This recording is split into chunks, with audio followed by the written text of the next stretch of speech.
Long shadows from the morning sun stretched across the marble floors of the United Nations headquarters in New York, where the world's leaders had gathered for the Global Economic Forum. Adjusting his traditional Burkina Faso vest was Ibrahim Traoré, its golden threads catching the light as he moved through corridors buzzing with diplomatic tension. With quiet confidence, his delegation moved, their presence commanding respect from seasoned diplomats who had witnessed his transformation of Burkina Faso. Every handshake, every whispered conversation that might reshape global alliances was captured by cameras in the thick, anticipatory air. Noting the careful choreography of power playing out in these sacred halls of international relations, Traoré's eyes swept the room. He had come not as a supplicant, but as an equal, representing an Africa that refused to bow. Like an ancestral blessing, the weight of his nation's hopes rested on his shoulders. Through the building's East Wing, Donald Trump's entourage swept, creating a whirlwind of activity as security personnel whispered into their earpieces. With precision, the former president's return to the international spotlight had been orchestrated, his team ensuring maximum media coverage for what they called a historic moment. Strategically positioning their cameras were journalists from CNN, BBC, and Al Jazeera, sensing that fireworks could be produced by this meeting between two strong-willed leaders. The contrast was stark, Trump's familiar swagger and expensive suit against Traoré's dignified composure and cultural authenticity. With speculation about potential flashpoints between American bravado and African pride, elevator conversations buzzed. Nervously checking their schedules, protocol officers knew that diplomatic niceties often crumble when powerful personalities collide. Across continents, a confrontation was set to echo. In a private preparation room, Traoré's chief advisor, Aminata Ouedraogo, reviewed the talking points one final time with a steady voice. She reminded him of Burkina Faso's remarkable economic growth under his leadership, an 8% GDP increase, doubled literacy rates, and infrastructure projects that had transformed rural communities. Remember, Monsieur le Président, you speak not just for Burkina Faso, but for every African child who dreams of a continent free from condescension, she said, her eyes reflecting decades of diplomatic battles. Understanding the historical weight of this moment, Traoré nodded as the room fell silent. Outside, the UN's translation booths prepared for multiple languages, but everyone knew the real conversation would transcend words. This was about respect, dignity, and the courage to stand tall when faced with arrogance. Toward the moment that would define more than just a single exchange, the clock on the wall ticked. Delegates from 193 nations filled the main conference hall, their conversations creating a symphony of languages and cultures. His designated seat was taken by Traoré, the nameplate Burkina Faso gleaming under the television lights that would broadcast this moment to millions worldwide. With messages of support from African Union leaders, from Senegal's Macky Sall to South Africa's leadership, all watching and waiting, his phone buzzed. That the most significant battles in this temple of international cooperation were often fought with words rather than weapons was an irony not lost on him. Knowing they were witnessing their continent's new chapter being written in real time, young African diplomats in the gallery leaned forward. With calculated drama, Trump's team made their entrance, cameras flashing as the former president waved to familiar faces in the press corps. As both men prepared to face each other, the world held its breath, unaware that the next few minutes would spark a legal battle worth $100 million and redefine the boundaries of international respect. Under studio lights, the CNN interview setup gleamed as Anderson Cooper adjusted his earpiece, preparing for what his producers promised would be must-see television. With characteristic confidence, Trump settled into the burgundy leather chair, smoothing his tie while makeup artists applied final touches to his familiar complexion. A symbolic reminder of the international audience tuning in across 6 continents. The backdrop displayed flags from various nations. Knowing that facial expressions would matter as much as words in this high-stakes political theater, camera operators fine-tuned their angles. On Traoré's recent achievements, Cooper's research team had briefed him extensively, but the focus remained on Trump's controversial opinions about African leadership. With nervous energy, the control room buzzed as producers counted down the seconds to what would become one of the most explosive interviews of the year. that they were about to witness diplomatic history in the making, social media teams preparing hashtags were completely unaware. So, Mr. Trump, you've been quite vocal about various world leaders, Cooper began, his voice carrying the gravitas of someone who had interviewed presidents and dictators alike. Leaning forward, Trump's eyes gleamed with the anticipation of someone who thrived on controversy and commanded attention through provocation. Well, Anderson, let me tell you about these African leaders, and I know Africa. I've done tremendous business there, he said, his hands gesturing expansively. Every nuance was captured by the camera as Trump's expression shifted into what his critics called his attack mode. The slight squint, the pursed lips, the head tilt that preceded his most inflammatory statements. At his notes, Cooper glanced, sensing the interview was about to take a dangerous turn toward territory his legal team had warned him about. For potential backlash, editors in the CNN newsroom prepared, while social media monitoring teams watched engagement numbers spike dramatically. Like a blade about to fall, the moment hung suspended. This Ibrahim Traoré character in Burkina Faso. And let me tell you, I know more about Burkina Faso than most people even know it exists. Trump continued, his voice carrying the dismissive tone that had sparked countless international incidents. Slightly, Cooper's eyebrows raised as Trump waved his hand dismissively, the gesture captured in crystal clarity by the primary camera. He's just another African dictator playing dress-up in traditional clothes, trying to look important while his people live in mud huts, Trump said, the words hanging in the studio air like toxic smoke.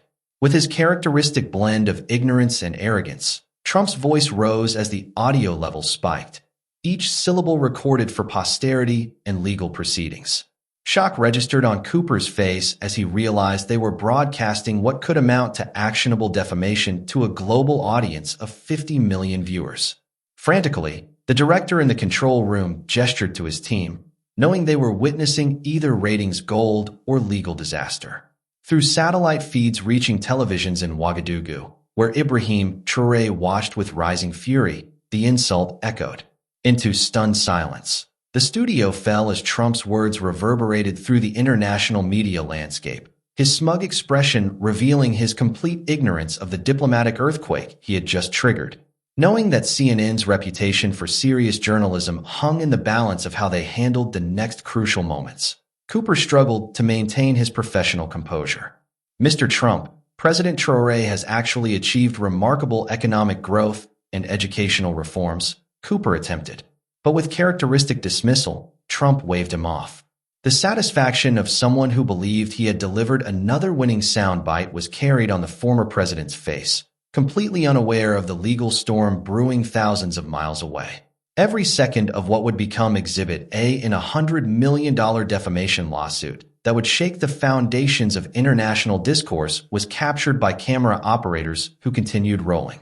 With crystal clarity, the satellite feed reached Ouagadougou, carrying Trump's venomous words directly into the presidential palace where Ibrahim Traoré sat surrounded by his closest advisors. Curled slowly into fists on the mahogany armrest of his chair, his fingers moments before relaxed, as the insult penetrated the room like a physical blow. As if the spirits of his forefathers were awakening to witness this moment of profound disrespect, the traditional Kent cloth draped over his shoulders seemed to shimmer with ancestral power.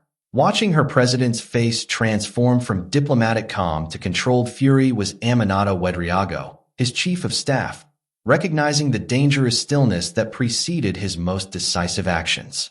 Softly, the air conditioning hummed, but the temperature in the room seemed to rise with each passing second of silence. Understanding that he was witnessing history pivot on the edge of his president's response, young Aide Moussa Cabra held his breath. Though the television screen continued broadcasting, all eyes remained fixed on Traoré's motionless figure. Like molten metal, time stretched as Ibrahim's mind raced through generations of African history. The colonial insults, the patronizing lectures, the casual dismissals that had kept his continent subjugated for centuries. From memory, his grandfather's voice echoed, telling stories of chiefs who had been humiliated by foreign powers while their people watched helplessly from the sidelines. The weight of every Burkinabe farmer who had increased their harvest under his leadership, every child who now attended school because of his reforms, every mother who no longer feared for her family's future. All of it crystallized into this singular moment of reckoning. Steady, his breathing remained, but those who knew him well could see the storm building behind his calm exterior. With mechanical precision, the clock on the wall ticked. 1 second, 2 seconds, 3 seconds of silence that would reshape international relations.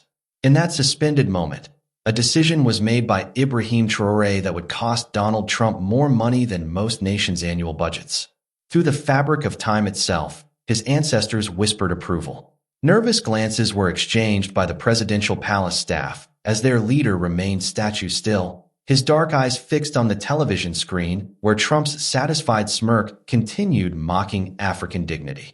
Like 17 years, 17 seconds felt as Ibrahim's mind calculated not just the personal insult, but the broader assault on every African leader who had worked tirelessly to rebuild their continent's image. Imperceptibly, his jaw tightened as he remembered the late Thomas Sankar's words about dignity being the one thing no foreign power should ever be allowed to strip away. So profound did the silence in the room grow that the distant sound of Ouagadougou's evening prayers could be heard through the windows. Tighter, her notebook was gripped by his press secretary, Fatou Diallo, sensing that whatever came next would require immediate action from her communications team. Though the CNN broadcast continued, Ibrahim had stopped listening to Trump's words and started planning his response with the precision of a master strategist. With the force of righteous anger channeled through legal brilliance, he would move when he finally moved. At exactly 17 seconds, from the television screen to his personal lawyer, Maître Burima Savadogo, who sat frozen in anticipation of his president's next move, Ibrahim Traoré's eyes shifted. Like a dam bursting, the silence broke as Ibrahim rose from his chair, his full height commanding the room with an authority that made everyone straighten their postures instinctively. Maître Savadogo, he said, his voice carrying the quiet menace of a man who had just decided to teach the world a lesson about respect. Immediately, the lawyer nodded, understanding that his next actions would determine whether African dignity would continue to be trampled or finally defended with the full force of international law. With deliberate purpose, Ibrahim's hands moved to his phone, his fingers already composing messages that would mobilize the finest legal minds across 3 continents. The 17 seconds of silence had ended, but their echo would reverberate through American courtrooms for years to come. As the instant when Africa stopped accepting insults and started demanding justice, history would remember this moment. Like a blade forged in ancestral fire, Ibrahim Traoré's voice cut through the palace silence. Addressed to his stunned advisors, each word was measured and deliberate. This man believes African dignity is something he can trample on television for entertainment, he said, his tone carrying the quiet fury of a leader who had reached his breaking point. His chief of staff, Aminata Ouedraogo, had never seen such controlled intensity burning in her president's eyes, recognizing the transformation from diplomat to warrior unfolding before her. With energy, the traditional symbols adorning the palace walls seemed to pulse as Ibrahim paced the room, his footsteps echoing against marble floors that had witnessed countless moments of national importance. Frantically, young Aide Moussa Cabra took notes, understanding that every word from his president's lips would become part of legal history within hours. Through the windows, the evening call to prayer drifted, but inside the palace, a different kind of sacred moment was taking place. Turning to face his team with the bearing of a man who had just decided to change the world, Ibrahim stopped pacing. "Get me President Macky Sall of Senegal, President Akufo-Addo of Ghana, and Chairman Moussa Faki of the African Union," Ibrahim commanded, his voice resonating with the authority of someone who understood the power of continental solidarity. Immediately, his press secretary, Fatou Diallo, began dialing numbers while Aminata activated the secure communication networks that connected Ouagadougou to capitals across Africa.